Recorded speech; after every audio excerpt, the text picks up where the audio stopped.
नमस्कार दोस्तों। कैसे हैं आप लोग। आपका स्वागत है मेरे YouTube channel vice life advice में। तो दोस्तों, जैसे आज आपने थंबनेल में देखा है, भाई पाकिस्तान बर्बादी की कगार पे है। क्या पाकिस्तान बर्बाद होने वाला है और इसका इम्पैक्ट इंडिया पे क्या पड़ने वाला है, तो इसी बात पे डिस्कशन करेंगे। तो शुरू करते हैं दोस्तों।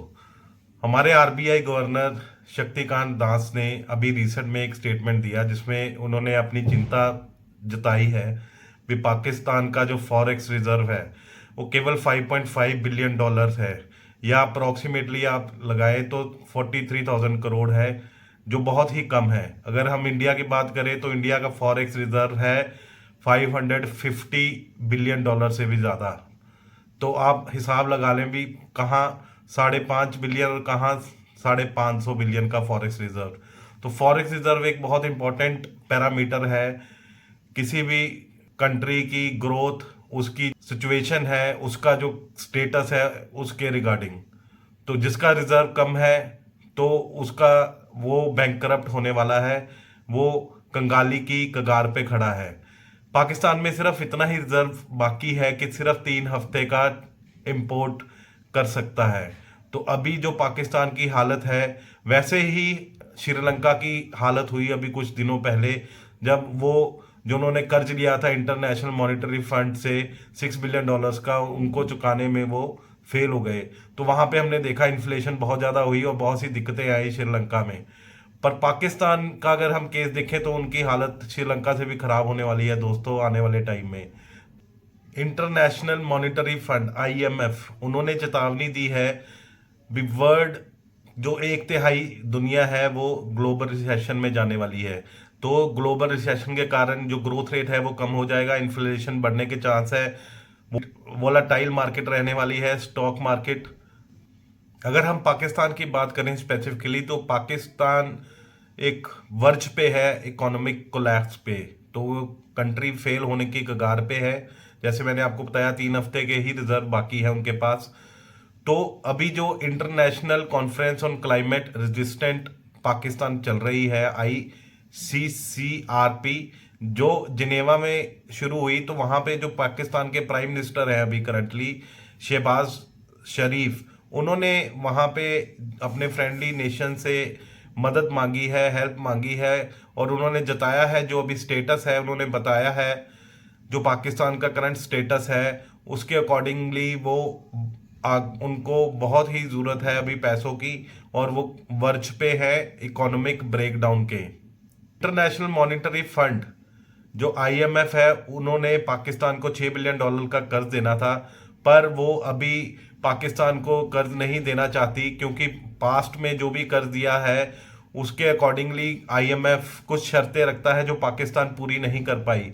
पाकिस्तान में जो टैक्सेशन सिस्टम है वो बहुत ही हाई है और नॉट एज पर IMF है। उन्होंने जो हाई टैक्सेस लगाने को बोला था IMF ने, that was on energy, fuel पे, गैस पे, पेट्रोल पे, डीजल पे और इलेक्ट्रिसिटी पे।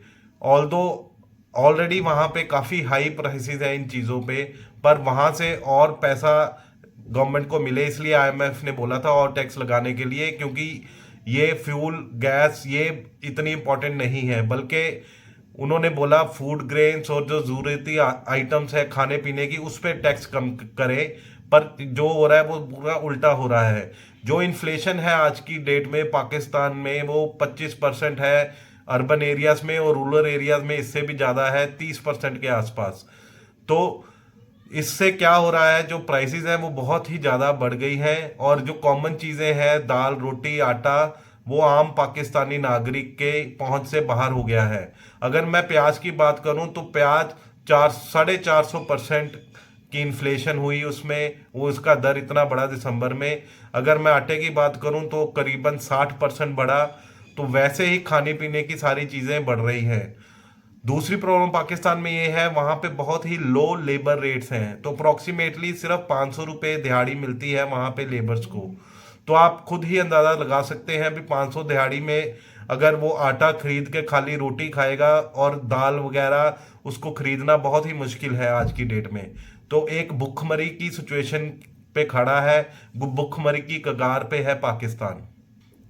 फर्दर इंटरनेशनल मॉनेटरी फंड ने बोला है भी पाकिस्तान का डिफॉल्ट होना अब लाजमी है, क्योंकि अगले 3 महीने में टिल मार्च उनको $8 बिलियन वापस करना है लेंडर्स को, जहां से उन्होंने कर्जा लिया है पास्ट में।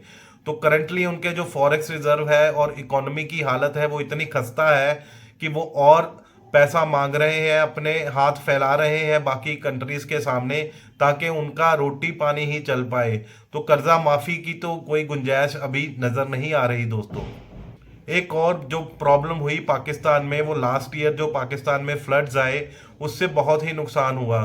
एज पर डॉन न्यूज़पेपर उन्होंने लिखा कम से कम उसमें 1800 प्लस जो है जाने गई और उसमें 80 लाख लोग बेघर हो गए। तो उसमें एटलीस्ट $2.5 बिलियन का जो है पाकिस्तान को नुकसान हुआ, और उसकी भरपाई करना ही पाकिस्तान के लिए एक बहुत बड़ा चैलेंज है। इसके अलावा जो पाकिस्तान में पॉलिटिकल इंस्टेबिलिटी चल रही है पिछले कुछ सालों से, जिसके कारण उनके नागरिक बहुत ही परेशान हैं और वो भुगत रहे हैं। पाकिस्तान की बहुत ही गलत जो फॉरेन पॉलिसीज हैं टेररिज्म को लेके और बाकी सब चीज़ों को लेके, इकोनॉमिक जो पॉलिसी है उनकी कंट्रीज उनके देश में, वो सब ही गलत है। तो जिनका खमियाजा अब उनके नागरिक भर रहे हैं आज की डेट में। आपने न्यूज़ चैनल्स पे भी देखा होगा जो पाकिस्तान में अब भुखमरी का आलम है, और उनके लिए आटा दाल और सिंपल जो अनाज है वो भी लेना अब मुश्किल हो रहा है। अब पाकिस्तान कैसे इस सिचुएशन से बाहर निकल आ पाएगा? पाकिस्तान अपने जितने भी जो उनके फ्रेंडली नेशंस है, जैसे सऊदी अरेबिया हो गया और अदर अरब कंट्रीज, तो वहां पे वो अपनी गुहार लगा रहा है, वहां से मदद मांग रहा है। सऊदी अरेबिया ने $3 बिलियन देने का वादा किया है। इसके अलावा वो बाकी अरब कंट्रीज में भी अपना पैसे मांग रहा है। इसके अलावा एशियन डेवलपमेंट बैंक और एशियन इंफ्रास्ट्रक्चर डेवलपमेंट ने भी प्रॉमिस किया है भी वो पाकिस्तान की हेल्प करे। तो दोस्तों मेरा आपसे ये पूछना है, क्या भारत को पाकिस्तान की हेल्प करनी चाहिए? इस पे आपका क्या विचार है? आप अपना विचार कमेंट में जरूर लिखें। पर जो मेरा सोचना है वो मैं आपको बताता हूँ। भारत एक बड़ा भाई है पाकिस्तान का, ऑल्दो पाकिस्तान एक निकम्मा छोटा भाई है, और हिस्ट्री में कभी भी इस भाई ने, जो निकम्मा है हमारा छोटा भाई, इसने कभी भी जस्टिस नहीं किया, हमेशा धोखा ही दिया है। पर भारत एक बड़ा भाई है एशिया का, एक वर्ल्ड लीडर इकोनॉमी है।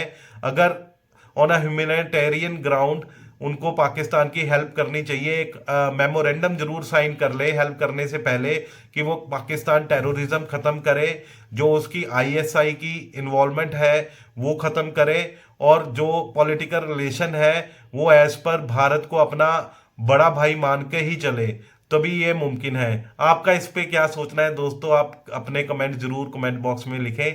मैं आशा करता हूँ आपको मेरा ये वीडियो अच्छा लगा होगा। आप मेरे चैनल को काइंडली लाइक, सब्सक्राइब और शेयर जरूर किया करें। Thank you.